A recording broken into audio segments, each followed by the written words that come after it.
Hi friends, இன்றைக்கி நம்ம பார்க்க போகிறது ஃபால் டூ டெத் பூல் அப்படின்ற ஒரு மூவியோட ட்ரெய்லர் ரிவ்யூ தான் பார்க்க போகிறோம். ஸோ இது வந்து ஒரு ஹாலிவுட் மூவி.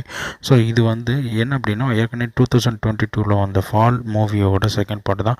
இது ஒரு 96 மினிட்ஸ் மட்டும் ஓடுற ஒரு மூவி தான். ஸோ இது வந்து ஒரு சீரீஸ் மாதிரி, குட்டி சீரீஸ் மாதிரி தான் இருக்கும். ஸோ ஃபஸ்ட் பார்ட்டில் இருக்கிற மாதிரியே தான் செகண்ட் பார்ட்லேயும் வந்து மலையேறதுக்காக 2 பேர் சேர்ந்து ஒரு கைடை அப்பாயின்மெண்ட் பண்ணி இது பண்ணி அந்த தாய்லாந்தில் இருக்கிற ஒரு செங்குத்தான ஒரு மலை மேலே ஏறி போகணும் அப்படின்னு சொல்லிட்டு ட்ரை பண்ணுறாங்க. ஸோ அப்படின்னு ட்ரை பண்ணி போகும்போது அங்கே திடீர்னு சிச்சுவேஷன் மாறுது, சீதோஷண மாறி மழை பெய்ய ஆரம்பிக்குது.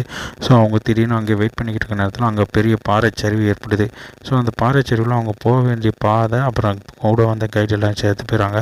ஸோ அதுக்கப்புறம் அங்கேருந்து எப்படி அவங்க மூமெண்ட் ஆகி வெளியில் வந்தாங்க, எப்படி அவங்க 2 பேரும் சர்வைவல் ஆகி அந்த பிளேஸை விட்டு வெளியில் வந்தாங்கன்றது படத்தோட மீதி கதை. ஸோ படத்தோட கதை செமையாக இருக்குன்னு தான் சொல்லணும்.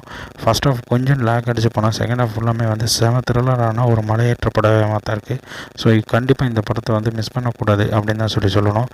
மலையில் ஏறுறதுக்கு ட்ரை பண்ணுற எல்லாத்துக்குமே வந்து பார்த்திங்கன்னா இந்த மூவி வந்து கண்டிப்பாக பிடிக்கும் அப்படின்னு சொல்லலாம். அந்தளவுக்கு சூப்பராகவே எடுத்திருக்காங்க. அதுலேயும் பார்த்திங்கன்னா அந்த பாறை உளுந்து அந்த பாதை உடஞ்சி கைடெல்லாம் செத்து போனதுக்கப்புறம் வந்து அவங்க 2 பேரும் சாப்பாட்டுக்கும் தண்ணிக்கும் கஷ்டப்படுற நேரத்தில் எப்படி இங்கேருந்து போகலாம் அப்படின்னு சொல்லி அவங்க எடுக்கிற ஒவ்வொரு முடிவாகட்டும், தண்ணி இல்லாமல் அதுக்கடுத்து அந்த பாதையை மூவ் பண்ணி போகும்போது ஏற்படுற சூழ்நிலையாகட்டும் எல்லாமே சூப்பராகவே காமிச்சிருக்காங்க அப்படின்னு தான் சொல்லணும். அங்கே இருக்கிற பேக்ரவுண்டான நேச்சுரலும் செம சூப்பராகவே இருக்குது. ஸோ கண்டிப்பாக இந்த படத்தை வந்து மிஸ் பண்ணாமல் பார்க்கலாம். படம் வந்து ரொம்ப அருமையாகவே வந்திருக்கு அப்படின்னு சொல்லலாம். ஸோ இந்த ட்ரெய்லர் ரிவ்யூ மூலிமா இந்த படம் வந்து சூப்பராக இருக்குன்னு சொல்லணும். ஸோ படம் ரிலீஸ் ஆனதுக்கப்புறம் படத்தை பற்றின ஃபுல்லாக அப்டேட் பண்ணுவோம். இந்த வீடியோ பார்த்ததுக்கு நன்றி, வணக்கம். அடுத்த வீடியோவில் வெயிட் பண்ணலாம். Thank you, bye bye.